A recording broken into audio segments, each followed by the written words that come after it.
is listen to your body. It has a lot to tell you.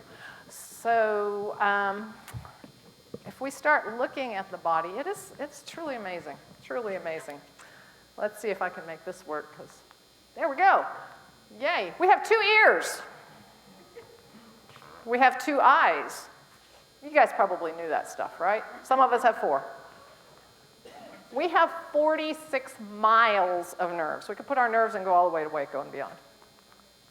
206 bones, 650 muscles, 60,000 miles of blood vessels, all in this body.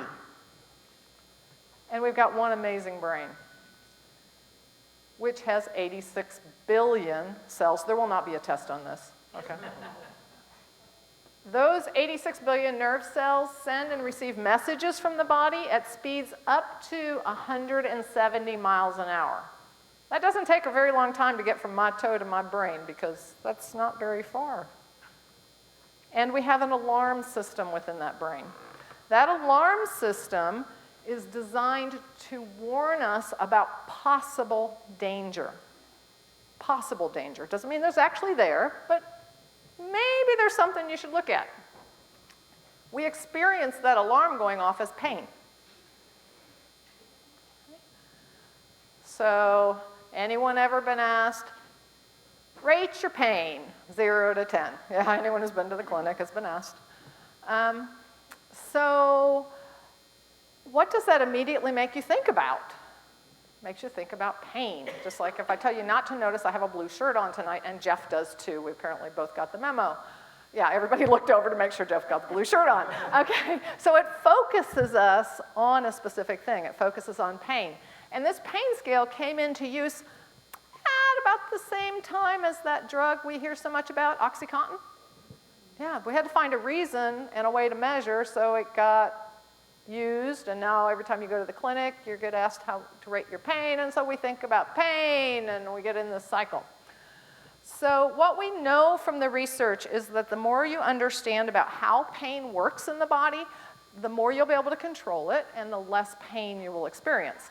So tonight, I want to propose that we start looking at how pain works in the body, based on the new science that we have. But first we need to look at how we've been raised in our Western society.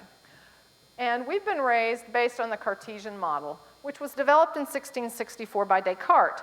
Descartes, it was phenomenal he developed this and realized this theory of pain, because before that we just thought it was humors or vexes or, you know, some spirit that was causing this pain. So Descartes figured out that pain was somehow related to injury, and he believed that there was a direct relationship between pain and injury. So you get too close to the fire, you get injured, and that message goes up and says, ouch. That's a lot better than just thinking someone, you know, put a spirit on me or something. So if that is our belief about pain, the way to manage pain is first off to just avoid it. Avoid the fire. I highly recommend this, okay? We don't need to look for pain, but avoid the fire. If we can't avoid the fire, then we want to put out the fire. And within our Western medical system, the ways we try to put out the fire are to do injections or give medications or go to therapy or do exercise or ice or whatever your method. You're just trying to put out the fire. You got pain, you're trying to put out the fire. If that doesn't work, then we go see the surgeon or the interventionalist, and we do surgery or we do ablations, and basically what we're trying to do is cut the cords. Okay, if pain is related to the injury at the foot and I cut the cord, that should work really well. Matter of fact, we should have 100% success if Descartes' theory fully holds. However, we know that at least a third of patients who have surgery continue to have significant pain and disability. So while Descartes' theory was a huge step forward in science, as with any theory, we start to see problems. It breaks down, so we need to reassess. And I think in 2022, we might be able to come up with a little better theory. So Descartes' model incorrectly assumes that there's a direct link between tissue damage and the level of pain. So who's ever had a paper cut? There's not a lot of tissue damage. I lift up my finger because when I was in first grade, I got a paper cut on a library book and it hurt so bad. But there wasn't that much tissue damage. So there's something wrong here. It also assumes that all pain is caused by injury. Have you ever had a pain and then you found out nothing was wrong, or you made an appointment to get it checked out and the pain disappeared? There apparently wasn't a major injury. Descartes' model assumes that there's sensors in the body that tell us when we're in pain. Newsflash, we don't have pain sensors in the body. We have sensors that tell us about pressure and temperature and circulation and the chemistry of the tissues, but there's no direct pain sensors. It's all data that's going up to the brain. And Descartes' model also incorrectly assumes that chronic pain means that tissues have not healed. If tissues didn't heal, we'd be leaking all over the place because scars are what's healing. Okay? So tissues heal. Tissues generally heal within weeks. Some tissues it takes months, but tissues heal. So if we have ongoing pain, the tissues have healed. What's going on? So if we're rethinking pain, let's try an update from Descartes from 1664. I think we can do better in 2022.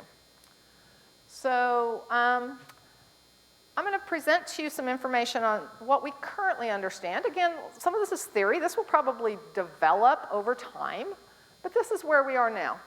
So with a neuroscience model of pain, we've learned a lot as our imaging has improved. So this slide shows the image of what we call a functional MRI. This is different than the MRI you go get in the clinic. A functional MRI shows basically the metabolism of what's working at the time. Where's the energy being used? And this is 3 separate brain MRIs, all of the same person.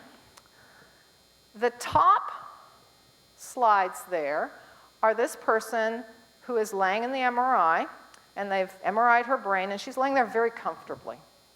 So we don't have a lot going on. Her brain is quite relaxed, not a lot of activity going on. Then she was still in the MRI, and they had her do a movement that was known to really cause pain. And we see her brain light up like a Christmas tree here. Okay? So there is a lot going on here when she's experiencing that pain.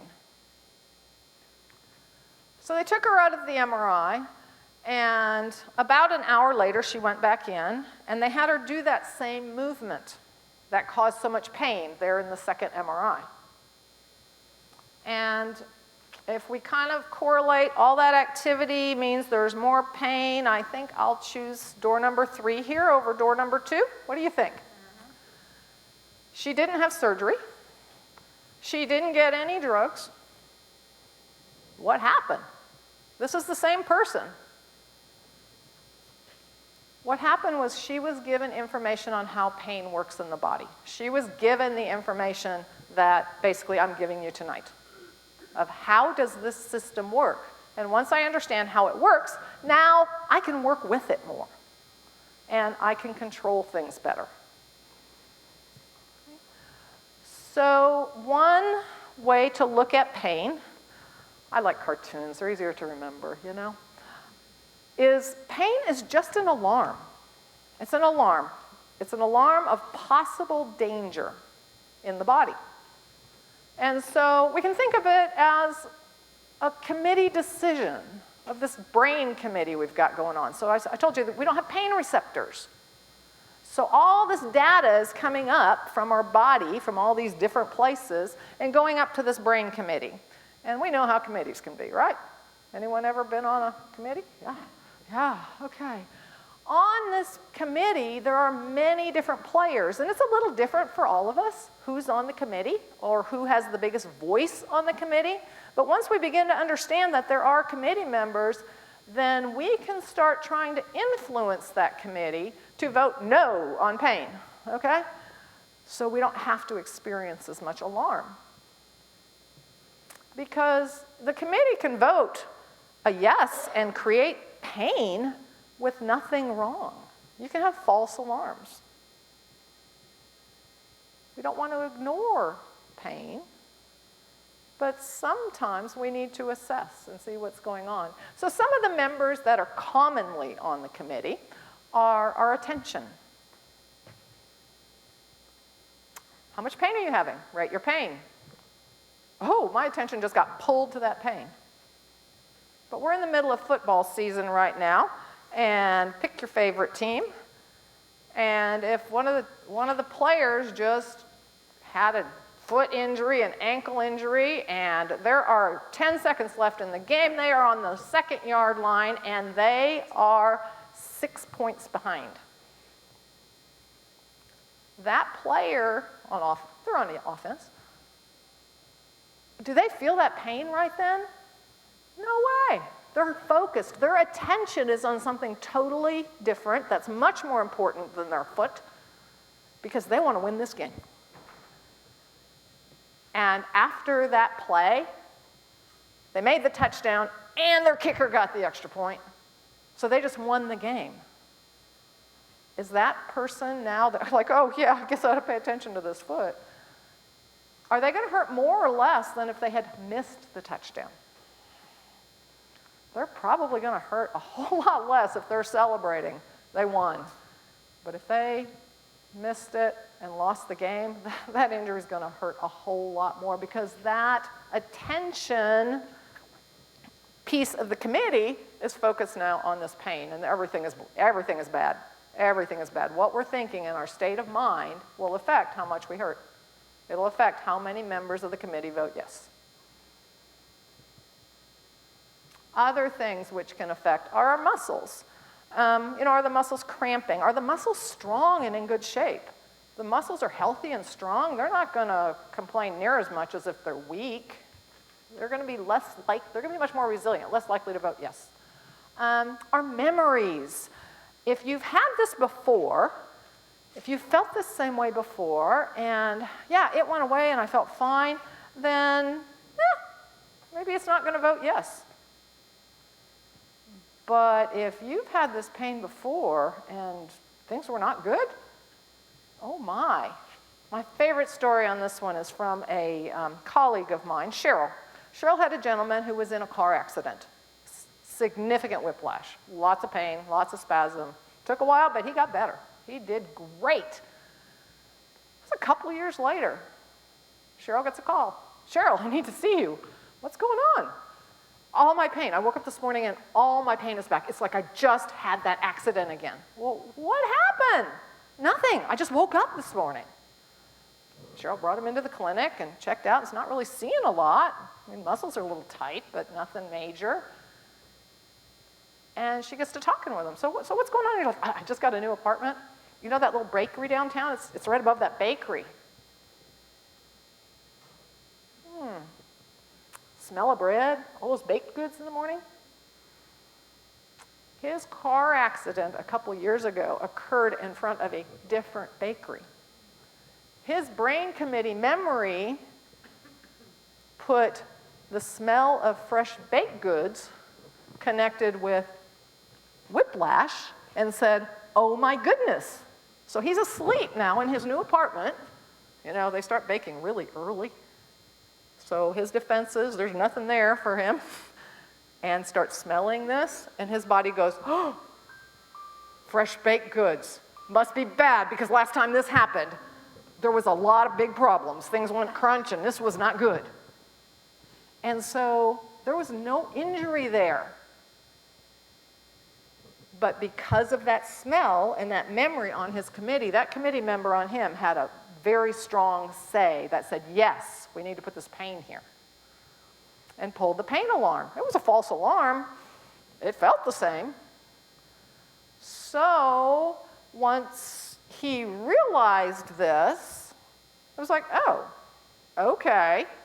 So he's now able to influence that committee because he's now awake and kind of goes, oh yeah, that's how pain works? Yeah, that's how pain works. Oh, okay. And so his pain went away, like gone. And he went to bed that night, woke up the next morning, he was fine because he affected his brain committee. Other members of the committee are our thoughts. Another story. I like stories. I used to work in Oklahoma City at a hospital where it was back in the 80s when University of Oklahoma football team was national championships quite a few times. And so Monday afternoon, any of the football players that had been hurt were in our department because that's when you used to go into the hospital for all your surgeries. We didn't have all the outpatients then. And so the football players would come down to physical therapy so we could get them back up after their ankle surgery or their knee surgery or whatever had happened. And our younger therapists wanted to treat these star athletes. They couldn't wait to get, they wanted their signature. They wanted to say, I treated them. I'm like, go ahead. Because you know what? Those guys, their thoughts were, my life is over. I was going to be the next NFL player. And now I've had this injury. And so they were going to faint. They had all kinds of pain. They were going to throw up. If anything could go wrong in physical therapy, it went wrong with them because their mind was set on, I'm devastated. I would pick up the orders on the person who came in who was a little older, maybe like their grandmother's age, who just had their hip broken, no big deal, had it fixed. And they're kind of like, yeah, honey, it's fine. Yeah, it hurts, we're good. And they'd be up and trotting around doing great. Their mind was, this is an obstacle. I've overcome obstacles in my time. Let's go. So what we're thinking, if we're in a positive state of mind or a negative state of mind, will affect the brain committee. Our ability to problem solve. If you have an idea of what to do to manage things, if you've been through something like this before and know that ice helped you or exercise helped you, or if I just take a deep breath and relax, or like the guy with the smell of fresh bread, if that ever happened again, he knows this. Oh, okay, I can problem solve this. I just got another no vote on our committee here. Fear. Fear is a huge one. If we're afraid, if we've got a pain, and if we're fearful, we're more likely to have pain, and if we have a pain and are afraid, we're going to only escalate it. Okay. So I encourage you to just start thinking about who's on your brain committee. Who's on the committee that determines whether the alarm is pulled and how loud it is when it is pulled. Because we can have an effect on these things. And the more members we can influence, the better off we're going to be.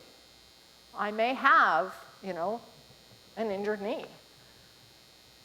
Okay, I've got an injured knee. True fact, okay. It's swollen, yeah, it is, it's stiff. I can't step on it very well.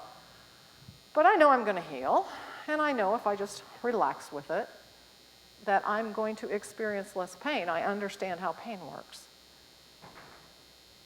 But if I've got an injured knee and I'm just like, oh, this is the end of the world, I'm back to that OU football player again. So now it hurts even more and I want all kinds of stuff done to take care of this. Just knock me out, okay? So I encourage you to just think about this concept for yourself of who's on your committee and who do you have influence over. So a couple of the things that I've kind of hit on a little bit, but very specifically, when we have ongoing pain, these are some of the factors that are common with ongoing pain. If you have a situation and you have failed treatments, I've seen this person and I've seen that person and I've seen this person and nothing has helped. That's going to tend to create those negative thoughts. It's going to have the pain committee pulling the yes button on you. If you've got family concerns. You know, if I'm fine and everyone's taken care of, I'm not going to be as likely to have the pain alarm pulled as strongly as if, oh my goodness, I'm living paycheck to paycheck and I'm the breadwinner and no one else can do this, or I'm the mother and I've got toddlers and my back is giving me trouble and how am I going to manage? So if you've got family concerns, if there's fear, if I think that, you know, I've got some horrible disease process, or if I'm anxious about the outcome of this. You know, this is the fear and anxiety. I mean, we see it usually with kids, sometimes with adults, but, you know, you walk into the room and the kid starts crying. You're like, you haven't even done anything to them yet. All you did was say, hi. I bet you've experienced this today. You know, like nothing has happened. There is no pain yet, but because of that fear, those alarms are starting to go off. Ongoing pain. When you have experienced the alarms going off for a long time, it takes a lot of energy. You saw that brain light up. That's taken a lot of energy. And it is hard. It's hard. We can't think as straight. It's normal. The good news is just because our brain got focused on the pain and we can't think as straight, it can learn to go the other way too. If there's job issues, if I'm afraid I'm going to lose my job or I can't do my job as well, that's a reason that often the alarms get pulled. And when you have different explanations, I've got a situation, whatever it is, and this physician is telling me it's caused by this, and then this person's telling me that, and my aunt is telling me that, and my neighbor's telling me that, and I'm just like totally confused and I have no idea what to do. That's going to tend to rattle that pain committee, and they're going to be pulling the alarms more. So the alarm system is important. It lets us know about danger. But just like a house alarm, I want to know if someone's breaking in. I want to know if there's something I really need to attend to in my body. But I don't want to know every time a leaf hits the window. Or if you have oak trees this year, every time an acorn hits, I've got all kinds of acorns running down my parents' roof. So I encourage you, if you're experiencing the alarm going off, to assess the alarm. And it's much like if you hear a toddler start crying. So most of you have probably been around a little kid at some point. So when you hear them cry, you want to assess the alarm. You don't want to ignore it. You want to assess it. The first thing you want to know is there an injury? Because, you know, that's something I need to take care of. And if there's not an injury, then I start looking for other things with the kiddo. Are they tired? Let's get them down for a nap. Are they stressed? Maybe they just need a little bit of loving, just quiet the situation down. Are they afraid? We need to, you know, show them there's nothing in the closet, no boogeymen under the bed.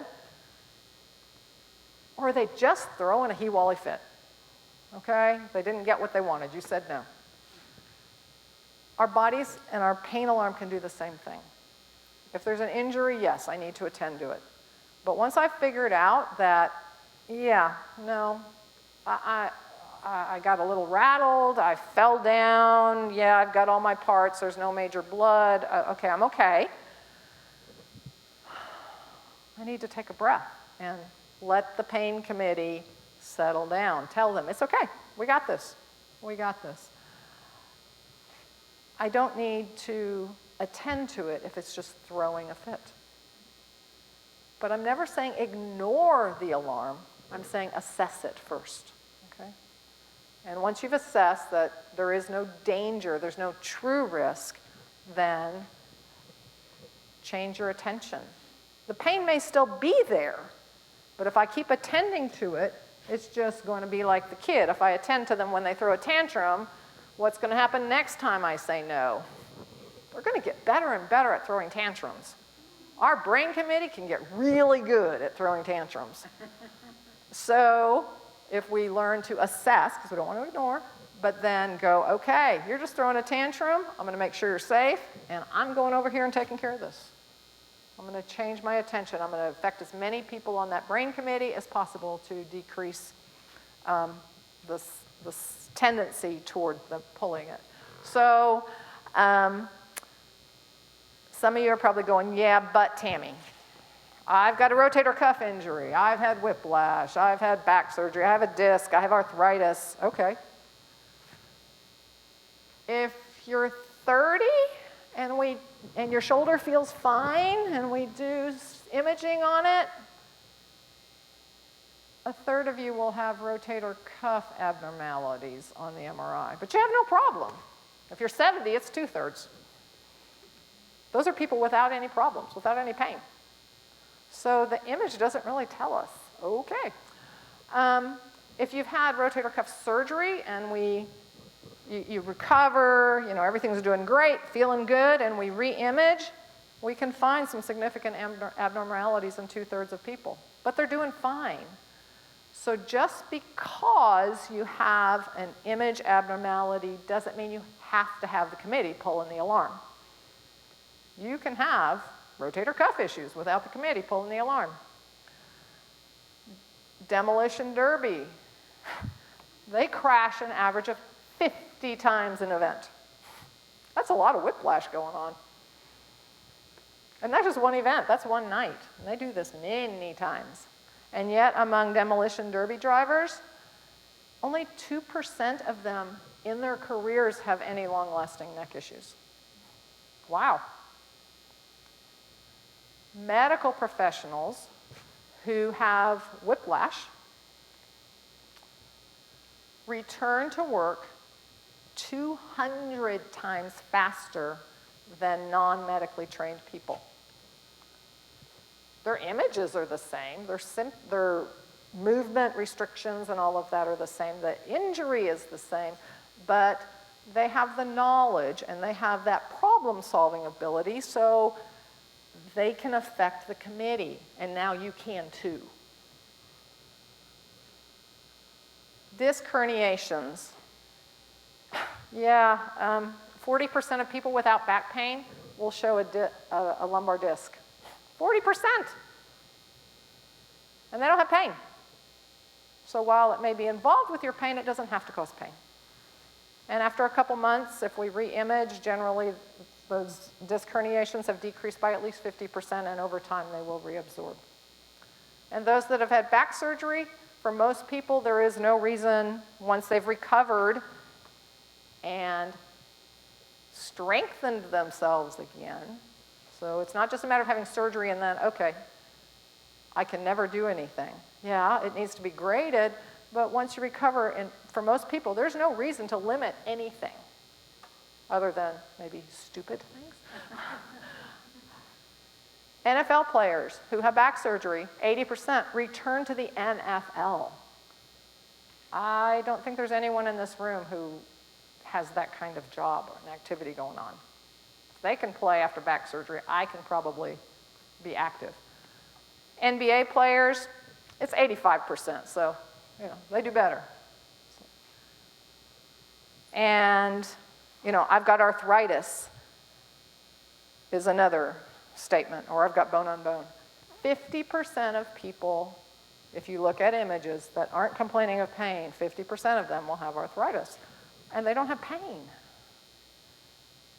So their brain committee is not pulling the alarm. They're doing something to influence the brain committee. So remember that MRI at the beginning, we have some influence, and it doesn't always take a medication or a surgery. Sometimes we need those things, but we need to look at the bigger global thing and who's on your committee. As I said earlier, tissues heal. The green, you probably can't read the words on this, but the green, under the green there is the slope of natural tissue healing that occurs in weeks to months. Under the blue is to depict ongoing pain. So if there is ongoing pain, the tissues have healed. So we might need to relook at things, that it's not that I haven't healed well. So as we're experiencing the alarm going off, we need to just consider how much of this is a tissue issue, where there really is tissue damage, it's got to heal, it's got to go through its normal thing, or maybe it's tight, maybe it's bound down, and how much is a pain issue, that it's the brain committee we need to address. And I'm old enough now that I don't say never and always very often because I'm usually proven wrong. But this is one time I will say this. At this point, I don't think it's ever 100% a tissue issue or ever 100% a pain issue.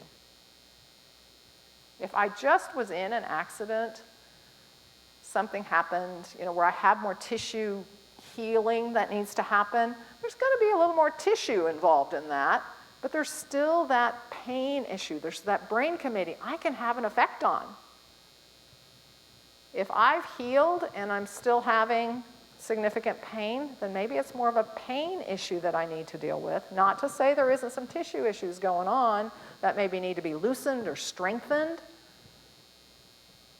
but maybe I need to focus more on the pain committee.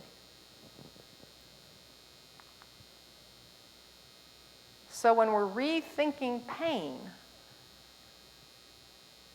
remember Descartes. He had a good idea, and we can learn a lot from that. But the neuroscience has shown us where it's not quite right, that pain is just an alarm, and we need to just be assessing that alarm and figure out how we can impact the committee. So I would propose that, and I do work at that big hospital down the road, and they haven't listened to me yet, but instead of every time you come into the clinic of going, rate your pain for me, perhaps we should be asking, how well are you? How well are you? Rate your wellness. Because we are much more than our pain. I can be hurting and still be quite well. But what I want to focus is on the wellness and how can I move that closer to the 10. So listen to your body. It has a lot to say. And Dr. Waxman is going to give us the opportunity to attend to our bodies a little bit.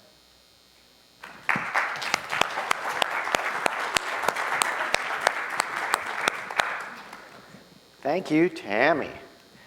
By the way, I've got this pain right here. Who's on your committee? Thank you so much. Is she not awesome? I don't know that I've ever met a physical therapist more gifted than Tammy. She's probably the best physical therapist who wears a blue shirt that I've ever met. Well, I also want to extend a thank you for coming here tonight. This topic of pain is kind of nebulous in a way and really a challenging one and hard to make you all experts in understanding pain in just an hour. But we can certainly give you a taste of the fact that if you are having pain, you might want to think about it in terms of a larger picture, and it may not just be a tissue injury issue at all. There may be some element of that, sure, but there may be other issues, as Tammy has been suggesting, anxiety, other problems in your life, stresses that you might not even be aware of, prior experiences, all of that factors in, especially fear. And we all experience fear, and I heard this great quote just this week regarding fear. F-E-A-R. Fear stands for false events appearing real. False events appearing real. Because isn't that what fear is all about? We are imagining, in most instances, we're playing a movie in our head about something bad that probably is going to happen, but we've made it all up. It hasn't happened. Whatever we're imagining is a future event, but we're here in the present. False events appearing real. So as we learn to understand pain and appreciate it and digest it and live with it, it really helps us to just become more aware of all of the sensations that our body gives us. Sometimes in this busy 24/7 society of ours where we spend a lot of time looking at screens, we really almost get dissociated from our bodies. We're in our heads, but we forget that everything's attached and connected and functioning together. I mean, when you're under stress, is it only a mental thing? Heck no. Your heart beats faster, your muscles tense, your whole body plays stress. Your whole body plays fear. If you're angry, your whole body gets upset. So I'd like to take you through just a little exercise here where we're going to perhaps access the committee and listen to our bodies and get into the habit, perhaps, of paying more attention to what our bodies are saying.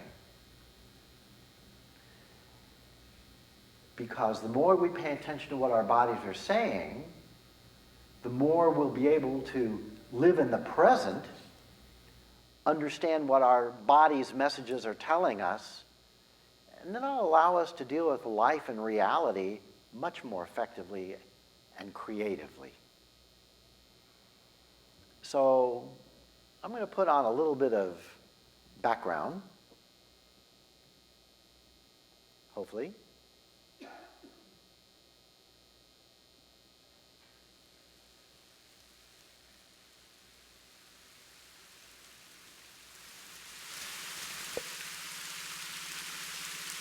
I want you all to close your eyes. Everybody close your eyes. Take a deep breath in.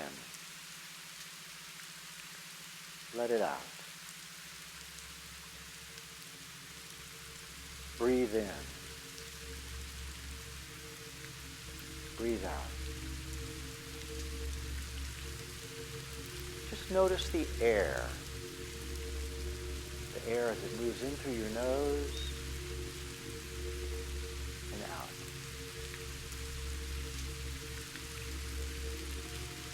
Notice the temperature. Is that air cool going in? How's it feel going out?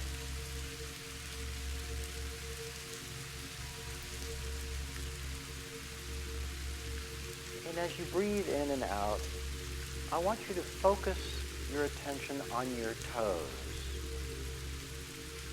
and say to yourself, toes, relax. Toes, relax. Just pay attention to your toes.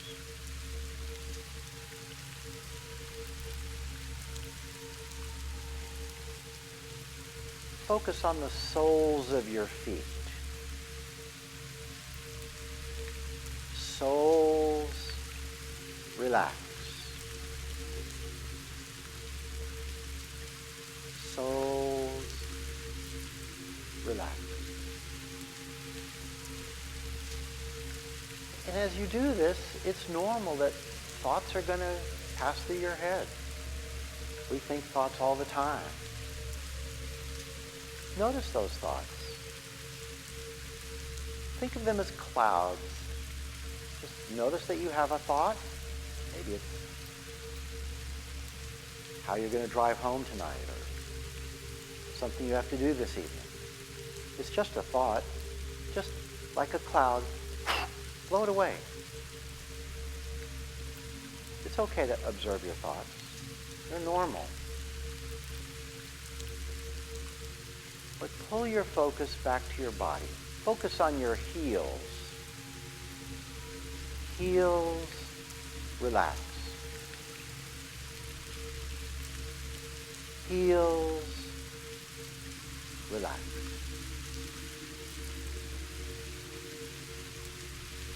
Focus on your calves. Are they relaxed? Do you sense tension in your calves? Calves, relax.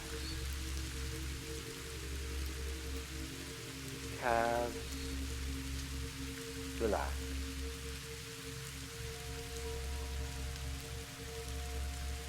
Pay attention to your thighs.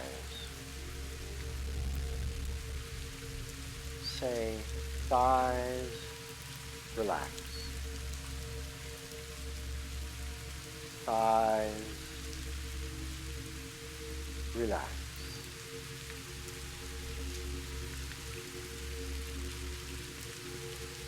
Move up to your seat. Buttocks, relax.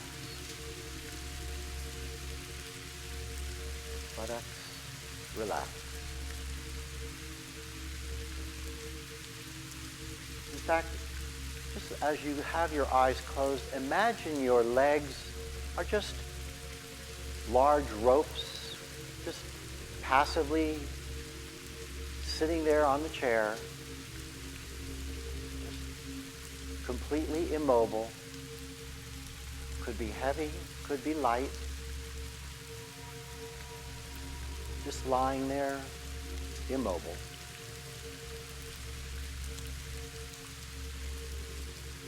Focus on your torso. Stomach, relax.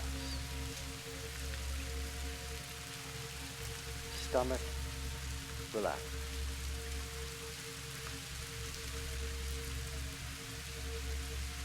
Move to your chest. Feel your chest expand as you breathe, fall as you exhale. Rise and fall. Chest, relax.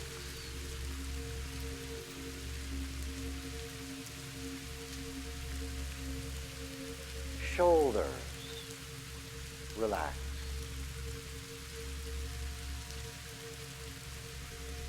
Shoulders, relax.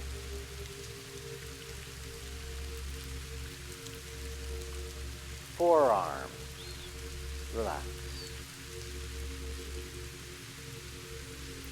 Forearms, relax.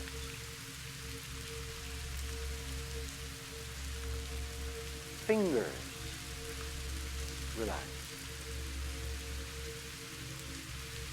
Fingers, relax. In fact, imagine your fingers are just noodles, just lying there limply, immobile, completely relaxed. And move to your neck. Neck, relax. And your jaw.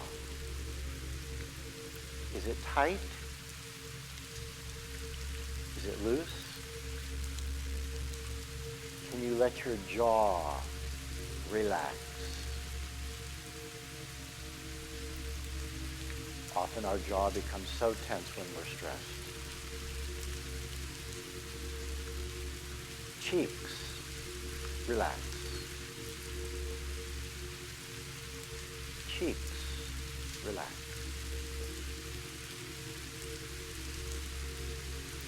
Temples, relax.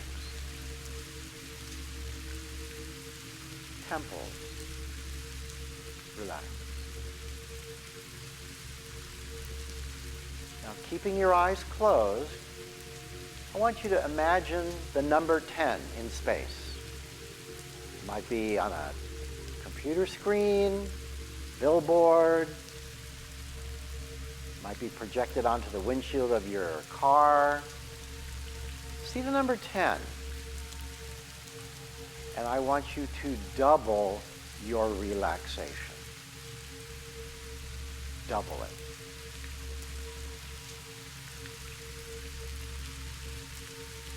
9. See the number 9. Double your relaxation.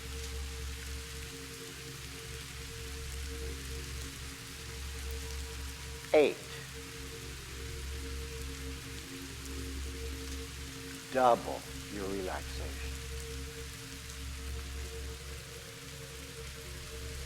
7. Double your relaxation. 6. Double your relaxation. See the number 5. Double your relaxation. 4. Double your relaxation. 3. Double your relaxation. 2. Double your relaxation. 1. Double your relaxation.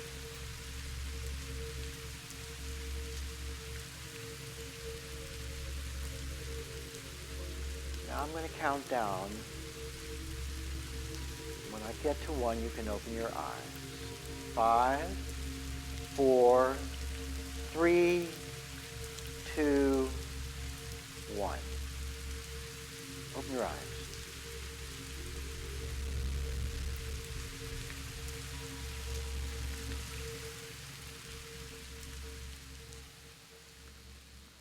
Now, there are many ways to access the committee.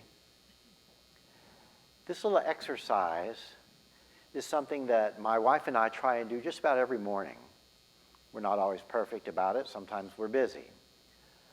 But the more we practice, the more we feel those sensations in our body, the more we access the committee. And in fact, as we go through our lives and we become stressed or anxious or we feel negative emotions, it makes us more aware of what our body is doing to support what our brain is telling us. If our brain is experiencing fear, false events appearing real, the whole body is going to participate. By the same token, if the body participates, you can turn off the fear by turning off what the body is doing. How many of you have found yourself in a somewhat tense situation and your breathing is shallow and it's maybe a little bit quicker, and all of a sudden you think to yourself, I'm just going to take some slow, deep breaths and calm down.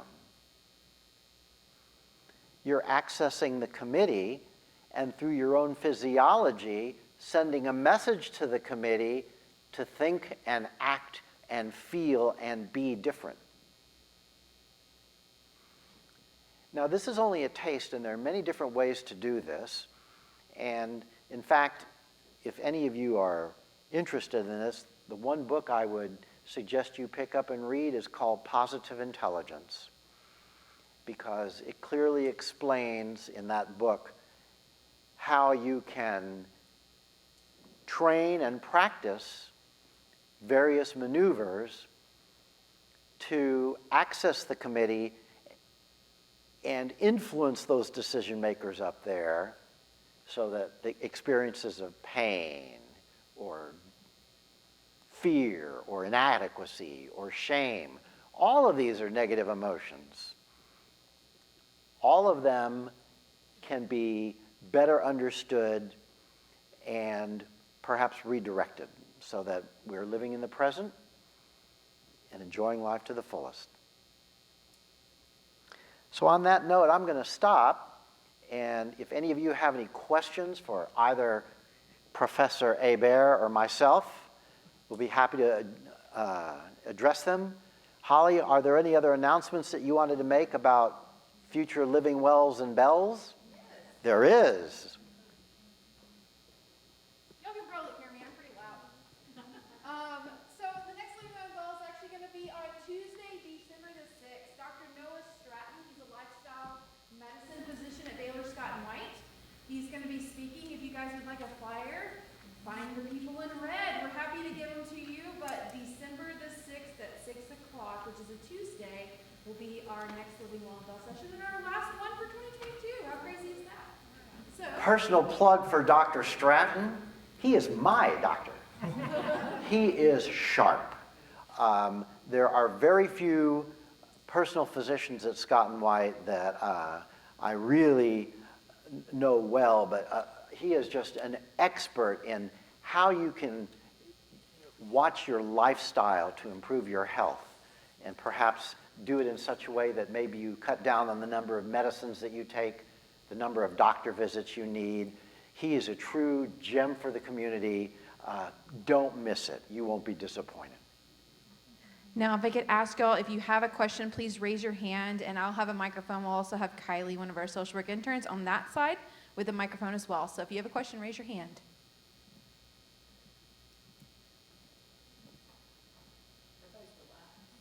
Yeah. I didn't hear. The rain music. You're going to speak up loud. I can't hear you. The rain music that was playing in the background. We so rarely hear rain. How do I get that access? How about what? She wants music. Oh.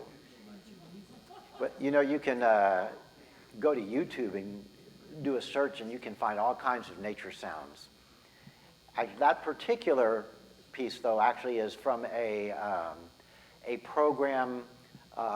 If you go to neurogym.com, neuro, Neurgym, neurogym, there are many, many programs on self-improvement, and this just happens to be part of a package. I love it. Oh.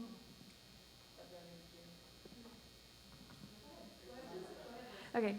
I was just going to ask you to say something more about the specific type of relaxation exercise we did. I think everyone felt that that was pretty effective. Well, in loose terms, it's called a body scan. And there are many variations on this theme. And sometimes I even extend it even further. Try and spend about 20 minutes every day in this activity.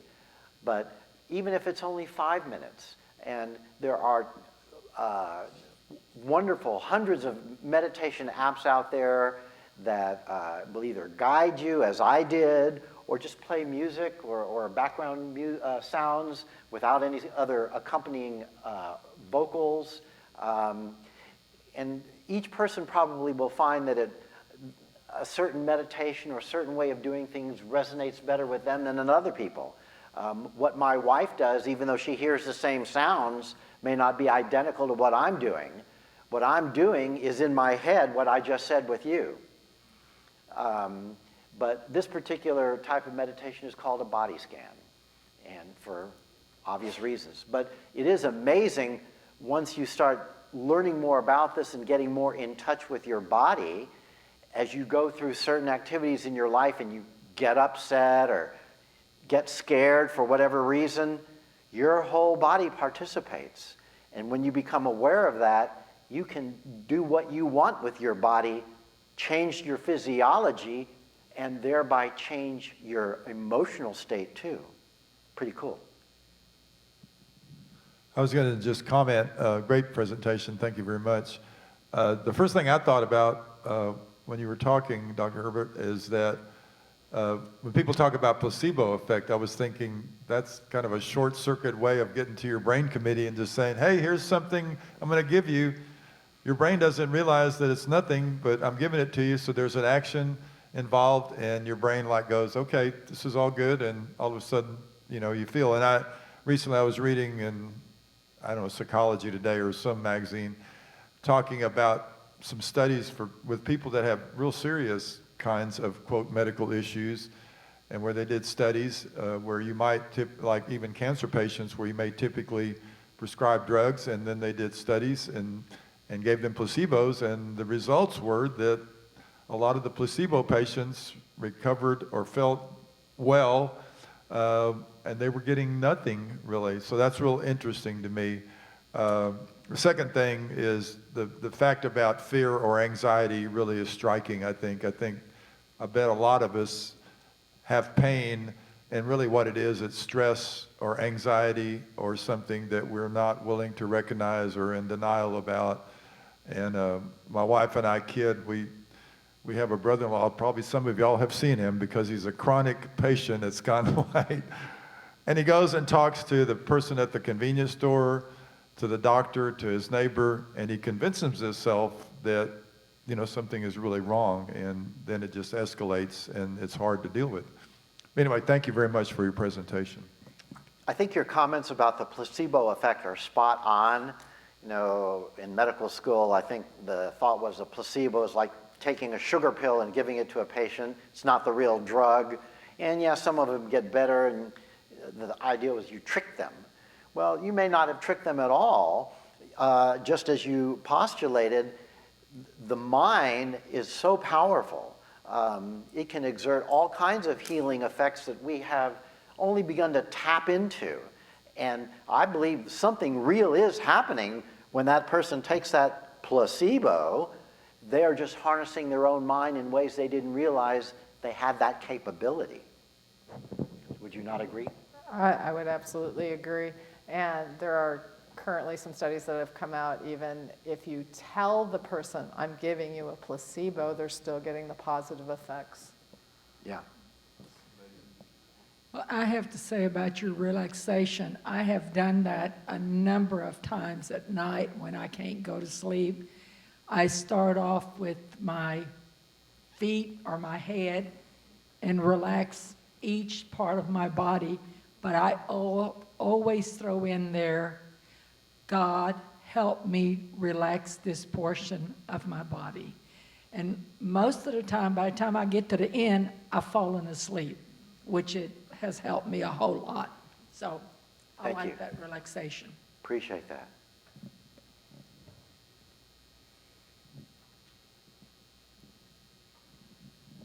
I'm just curious, when a person has amputation and phantom pain, so to speak, is this all in the mind? You're still dealing with the brain committee. The brain believes that piece is there. And so, yeah, and that's one of the aspects that lets us know Descartes is not right, because if the piece isn't there, how can it possibly hurt if there's a direct connection? So yes, physiologically there are things happening with the nerves and that. And there's data going up to the committee, just like there is if you hurt another part. And there again, we just need to try and address the whole of the brain committee to try and help that. Because that phantom pain can go on for a long, long time after healing, right? Absolutely. And we're still trying to figure all this out. We don't have all the answers to all these questions. Yes. Again, we're doing, I hope, better than Descartes, but another 350 years from now, we'll probably be looking at this and going, yeah, they were better, but there's still more. I'd like to say one thing, if I can interrupt, about doing this at night. Even if you're not doing this medicinally, if you just say a prayer at night, It's what, I'm sorry? if you just say a prayer at night, God's pretty forgiving, because I don't know how many times I've fallen asleep halfway through a prayer, a nightly prayer, and I just fall asleep. I don't remember the end of it even, but God doesn't get angry with us when we fall asleep in our prayers too, God is love.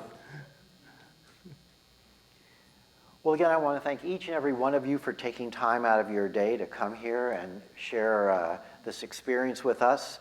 And I highly, highly encourage you to come on December 6th and hear Dr. Stratton. Again, he is a font of wisdom, and excited to hear what he has to say. Thanks again.